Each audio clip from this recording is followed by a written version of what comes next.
ሰላም ቤተሰቦች ዛሬም ተመልሰን ተገናኝተናል። ኤክስፖኔንሻል ፈንክሽኖችን ወይም ደግሞ ኤክስፖኔንሻል ኤክስፕሬሽኖችን እየተመለከትን ነበረ ባለፈው ያቆምነው። ይሄ ሌክቸር ስሪ ነው።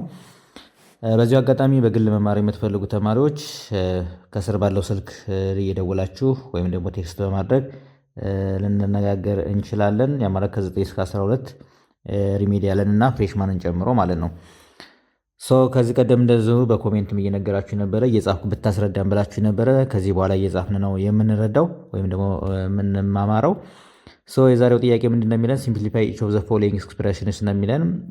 ኤ ምንድን ነው የሚለን? 3 ዘ ፓወር ኦፍ ሩት 2 ዘ ሆል ዘ ፓወር ኦፍ 2 ታይምስ 9 ዘ ፓወር ኦፍ ስኩዌር ሩት ኦፍ 3 ኦቨር 3 ዘ ፓወር ማይነስ ስኩዌር ሩት ኦፍ 12 ነው የተባልነው። ቢንም በተመሳሳይ ሁኔታ ስንደርስበት የምንመለከተው ነው የሚሆነው። በቀጥታ ወደ ሶሉሽናችን እንሄዳለን ማለት ነው። ምን እናደርጋለን ማለት ነው? 3 ዘ ፓወር ኦፍ እናደርግና ስኩዌር ሩት ኦፍ 2 ዘ ሆል ስኩዌር ታይምስ እናደርጋለን ዘን 9 ዘ ፓወር ኦፍ ስኩዌር ሩት ኦፍ 3 ኦቨር እናደርጋለን ዘ ሆል 3 ዘ ፓወር ኦፍ ማይነስ ስኩዌር ሩት ኦፍ 12 እናደርጋለን ማለት ነው። ይሄ ምን አድርገን እንጽፈዋለን? 3 ዘ ፓወር ኦፍ ስኩዌር ሩት ኦፍ 2 ታይም ዘ ሆል ዘ ፓወር ኦፍ 2 ማለት ነው። እንደዚህ አድርገን መጻፍ እንችላለን። 3 ዘ ፓወር ኦፍ ስኩዌር ሩት ኦፍ 2 ሽኛቱን 2 ወደዚህ በኩል ማምጣት እንችላለን ማለት ሽኛቱን 2 ወደዚህኛው በኩል ማምጣት እንችላለን። ያ ማለት ይሄ ህግ ከየት ነው የመጣው? ላሳያችሁ እዚህ ላይ። ይሄ ህግ የመጣው ምንድነው? ኤ ዘ ፓወር ኦፍ ቢ ዘ ሆል ሲ ከተባለ ምን ማለት ነው ተብለናል? ኤ ዘ ፓወር ኦፍ ቢ ታይምስ ሲ ነው እንደሆነ ከዚህ ቀደም ተነጋግረናል ማለት ነው። ስለዚህ ይህንኛውን በዚህ መንገድ ነው የምትረዱን። ይሄን ላጥፋውና ማለት ነው። ምን እንደምናደርገው ልክ ይህንን ህግ ነው የተከተልን አሁን ማለት ነው። ዘን ታይምስ እናደርጋለን። ዘን 9 ማለት እንደዚሁ ምን ማለት ነው?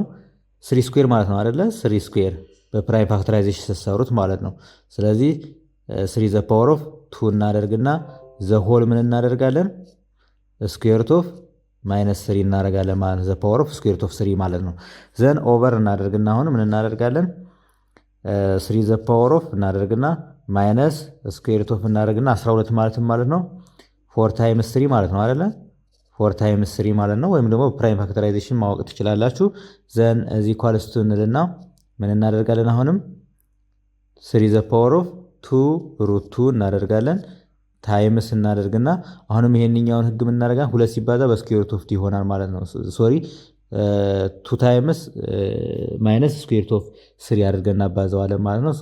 3 ዘ ፓወር ኦፍ እናደርግና ማይነስ 2 ስኩዌር ሩት ኦፍ 3 ይመጣልና ማለት ነው። ዘን ኦቨር እናደርጋለን አሁን። ከዛ ምን እናደርጋለን? ይሄንን 3 ዘ ፓወር ኦፍ እናደርግና ምን ማድረግ እንችላለን? ይሄንን ማይነስ እናደርግና ዘ ሆል እናደርገው ስኩዌር ሩት ኦፍ 4 ታይምስ ስኩዌር ሩት ኦፍ 3 ብለን መጻፍ እንችላለን አይደለ? ምክንያቱም ምን ማለት ነው? ይሄ ስኩዌር ሩት ኦፍ ኤ ታይምስ ቢ ማለት ከማን ጋር ነው እኩል ነው ብለናል? ስኩዌር ሩት ኦፍ ኤ ታይምስ ስኩዌር ሩት ኦፍ ቢ ጋር እኩል ነው ብለናል ማለት ነው። ስለዚህ የመከፋፈል ስራ ነው የሰራ ነው። ሌላ ምንም የሰራ ነው ነገር የለም ማለት ነው። ምን እናደርጋለን ከዚህ በኋላ? ምን እንደምናደርገው ምን እናደርጋለን ከዚህ በኋላ? ወደ ታችኛው ልሄድና 3 ዘ ፓወር ኦፍ እናደርግና 2 ስኩዌር ሩት ኦፍ 2 እናደርግ ታይምስ እናደርግና 3 ዘ ፓወር ኦፍ ማይነስ 2 ሩት 3 እናደርገው ኦቨር እናደርግና ምን እናደርጋለን? 3 ዘ ፓወር ኦፍ እናደርግና ማይነስ እናደርጋለን ኢንቱ እንልና ስኩዌር ሩት ኦፍ 4 ማለት ነው 2 ማለት ነው። ስለዚህ 2 ታይምስ ሩት 3 ማለት ስኩዌር ሩት ኦፍ 3 ማለት ነው። ልክ እንደዛ አድርገን መጻፍ እንችላለን። ዘን እዚህ ኳልስቱ እንልና ምን እናደርጋለን ማለት ነው? 3 ስኩዌር ሩት ኦፍ 2 ሶሪ እዚህ ላይ 2 አለች እዚህ ላይ። ከዛ ታይምስ እናደርግና 3 ዘ ፓወር ኦፍ 2 ሩት 3 ማለት ነው። ዘ ሆል ኦቨር እናደርግና ይሄንን ማድረግ እንችላለን። 3 ዘ ፓወር ኦፍ ማይነስ እናደርግና 2 ሩት 3 ብለን መጻፍ እንችላለን ማለት ነው። ማይነሷ ከፊት ለፊት የማምጣት ስራ ማለት ነው። ከዚህ በኋላ ምንድነው የምናደርገው? እዚህ ላይ እንደምትመለከቱት እነዚህና እነዚህ ምንድናቸው? ላይክ ተርሙ ናቸው። ስለዚህ እነዚህም እናጣፋቸዋለን ማለት ነው። ማና ማን? ይሄኛው ማለት ነው። ስለዚህ ምን ይመጣልናል ማለት ነው? 3 ዘ ፓወር ኦፍ እናደርግና 2 ሩት 2 ይመጣልናል ማለት ነው። ስለዚህ ይሄ ምን ማለት ነው? ይሄኛው የኤ ጥያቄ ሲምፕሊፋይ ሲሆን ይሄ ውጤት ይመጣል ማለት 3 ዘ ፓወር ኦፍ 2 ሩት 2 የሚለው ይመጣልናል ማለት ነው። ሶ የኤን ጥያቄ በዚህ መንገድ ጨረስን ማለት ነው። ሶ አሁን ቀጣይ የምንሰራው ምንድን ነው? ቢን እንሰራለን ማለት ነው። ቢን እንሰራለን። ኦኬ ላጥፋው ይሄኛውንና ሶ እዚህ ላይ ስደርስበት አጠፋዋለሁ። ምን እናደርጋለን? አሁን ደግሞ ቢን ምን እናደርጋለን? ቱ እናደርግ። አሁንም ቱ ዘ ፓወር ኦፍ ስኩዌር ሩት ኦፍ ቱ የተባልነው ታይምስ ይለናል። አሁን ምን ይለናል? አሁንም ቱ ዘ ፓወር ኦፍ ማይነስ ሩት ቱ ነው የሚለን። ከዛ ታይምስ ይልና ሰርቲቱ ዘ ፓወር ኦፍ ሩት ቱ የተባልነው ዘ ሆል ኦቨር ይልና ምን ይለናል? ፎር ዘ ፓወር ኦፍ ስኩዌር ሩት ኦፍ ኤይት ማለት ነው። ስኩዌር ሩት ኦፍ ኤይት ይለናል። ይሄኛውን ላጥፋው። ሶ በዚህ መንገድ ነው እየተማማር ነው የምንሄደው። ከዚህ በኋላ ምን እናደርጋለን? ይሄንን እዚህ ኳልስቱ እንልና ሶ ቱ ዘ ፓወር ኦፍ ስኩዌር ሩት ኦፍ ቱ ታይምስ እናደርግና በነገራችን ላይ ያው ሙሉን ልጻፈው ብዬ ነው እንጂ ባጭር ጽፌው ማለፍ እችል ነበረ፣ ግን እንዲገባችሁ እያንዳንዱን ስቴፕ ብንሄድ ችግር የለውም ብዬ ነው። ከዛ ታይምስ እናደርግና 32 ማለት ነው። 32 ምን ማለት ነው? 32 በሁለት ምን ማለት ነው? በሁለት ማለት 16 ነው። በሁለት ማለት 8 ነው። በሁለት ማለት 4 ነው። በሁለት ማለት እንደዚሁ 4 ነው ማለት ነው። ሶሪ ቱ ማለት ነው። ሶሪ እዚህ ላይ ላጥፋው እንደገና ቱ ማለት ነው። ስለዚህ ይሄ ምን ማለት ነው? በፕራይም ፋክተራይዜሽን ጊዜ ይሄኛው ማለት ነው 1 2 3 4 5 ማለት ስለዚህ ቱ ዘ ፓወር ኦፍ 5 ይመጣልና ማለት ነው። ስለዚህ ምን ብዬ መጻፍ እችላለሁ ማለት ነው? እዚህ ላይ እንደምንመለከተው 32 የሚለውን ቱ ዘ ፓወር ኦፍ 5 ብዬ መጻፍ እችላለሁ ማለት ቱ ዘ ፓወር ኦፍ 5 አደርግና ኢንቱ ዘ ሆል አደርግና ምን አደርጋለሁ? ስኩዌር ሩት ኦፍ 2 ብዬ መጻፍ እንችላለሁ ማለት ነው። ስኩዌር ሩት ኦፍ 2 ብዬ መጻፍ እችላለሁ ማለት ነው። የኛውን ላጥፋው። ሶ ከዚህ በኋላ ምን እንደምናደርገው ኦቨር እናደርግና ይሄንን ፎር ማለት እንደዚሁ ቱ ዘ ፓወር ኦፍ 2 ብዬ መጻፍ እችላለሁኝ። ኢንቱልና ስኩዌር ሩት ኦፍ 8 ማለት ደግሞ ማለት ነው ቱ ዘ ፓወር ኦፍ 3 ማለት ነው። ምክንያቱም 8 ማለት እዚህ ላይ እንደምትመለከቱ በሁለት 4 ነው። ሶሪ ይሄኛው በሁለት 2 ነው። ስለዚህ ቱ ዘ ፓወር ኦፍ 3 ብዬ መጻፍ እችላለሁ ማለት ነው 8ን። ሶ እዚህ ድረስ ነው የሚለን። ከዚህ በኋላ ምን እናደርጋለን ማለት ነው?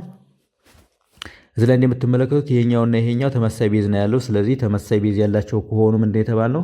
ኤ ዘ ፓወር ኦፍ ቢ ታይምስ ኤ ዘ ፓወር ኦፍ ሲ ማለት ነው።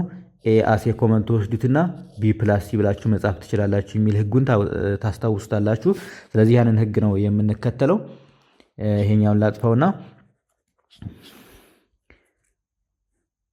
ሰው ምን ብዬ መጻፍ እችላለሁ ማለት ነው? ይሄንን ቱ ዘ ፓወር ኦፍ ልና ምን አደርጋለሁኝ? ስኩዌር ሩት ኦፍ 2 ማይነስ ስኩዌር ሩት ኦፍ 2 ብዬ መጻፍ እችላለሁ ማለት ነው። ምክንያቱም ሲደመሩ ማይነስ ስላለ ማለት ነው። ልክ እንደዚህ ይመጣልን። ከዛ ታይምስ አደርግና ምን አደርጋለሁኝ? ቱ ዘ ፓወር ኦፍ ልና ምን አደርጋለሁኝ?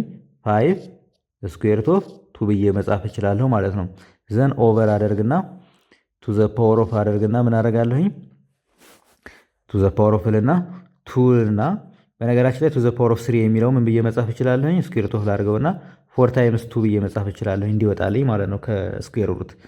ከዚያ በኋላ ምን ይመጣልኛል? ይሄ ቱ ዘ ፓወር ኦፍ 0 ይመጣል። ምክንያቱም ስኩዌር ሩት ኦፍ 2 ማይነስ ስኩዌር ሩት ኦፍ 2 ማለት 0 ነው። ስለዚህ ቱ ዘ ፓወር ኦፍ 0 ይመጣል። ዘን ታይምስ አደርግና ቱ ዘ ፓወር ኦፍ 5 ስኩዌር ሩት ኦፍ 2 ይመጣልኛል። ዘን ኦቨር አደርግና ምን አደርጋለሁ? ይሄን ደግሞ ቱ ዘ ፓወር ኦፍ ልና ምን አደርጋለሁ? 2 ታይምስ ልና ስኩዌር ሩት ኦፍ 4 ታይምስ ስኩዌር ሩት ኦፍ 2 ብዬ መጻፍ እችላለሁ። ዘን እዚህ ኢኳልስ ቱ ዘ ፓወር ኦፍ 0 ማለት ኢት ኢዝ 1 ነው። ስለዚህ መጻፍ አይጠበቅብኝም። አንድ ሲባዛ ማንኛውም ቁጥር ራሱ ቁጥር ስለሆነ የሚሆነው ማለት ነው። ስለዚህ ቱ ዘ ፓወር ኦፍ ልና 5 ስኩዌር ሩት ኦፍ 2 ይመጣልኛል። ኦቨር አደርግና ምን ይመጣልኛል? ከዚያ በኋላ ይሄኛውን ደግሞ ምን አድርጌ መጻፍ እችላለሁ? ይሄኛው ስኩዌር ሩት ኦፍ 4 ማለት ሁለቱን ይመጣልኛል። ስለዚህ ቱ ዘ ፓወር ኦፍ 2 ታይምስ 2 ማለት ደግሞ 4 ነው ማለት ነው። ያው ስቴፑን እያሳጠርኩት ነው። ከዛ ስኩዌር ሩት ኦፍ 2 ይመጣልኛል ማለት ነው። ዘን ከዚህ በኋላ ምንድነው የምናደርገው? እዚህ ላይ ልምጣና ተመሳሳይ የሆነ ቤዝ ነው ያላቸው። ስለዚህ ሁለትን አሴ ኮመን ወስድና ምን አደርጋለሁኝ? ስኩዌር ሩት ኦፍ ሶሪ 5 ስኩዌር ሩት ኦፍ 2 ማይነስ 4 ስኩዌር ሩት ኦፍ 2 ብዬ መጻፍ እችላለሁ ማለት ነው። ከዚያ በኋላ ምን አደርጋለሁ? ይሄንን ቱ ዘ ፓወር ኦፍ እና እዚህ ላይ ልብ ሩቱን አሴ ኮመን መውሰድ ትችላላችሁ። ዘን 5 ማይነስ 4 አድርጋችሁ መውሰድ ትችላላችሁ። እዚህ ኮልስቱ ምን ይመጣልኛል ማለት ነው? ቱ ዘ ፓወር ኦፍ ስኩዌር ሩት ኦፍ 2 ይመጣልኛል። ምክንያቱም 5 ሲቀነስ 1 ማለት ሶሪ 5 ሲቀነስ 4 ማለት 1 ነው። ስለዚህ ስኩዌር ሩት ኦፍ 2 ታይምስ 1 ማለት ስኩዌር ሩት ኦፍ 2 ነው የሚመጣው ማለት ነው። ስለዚህ የቢ ጥያቄ ይሄኛው ሲምፕሊፋይ ሲሆን ይሄኛው ይመጣልናል ማለት ነው። ስለዚህ በዚህ መንገድ ነው ከዚህ እየተማማር ከዚህ በኋላ የምንሄደው። በዚሁ አጋጣሚ ላይክ፣ ሼር፣ ሰብስክራይብ ማድረጋችሁ እንዳይለየን ነው የምለው። አመሰግናለሁ።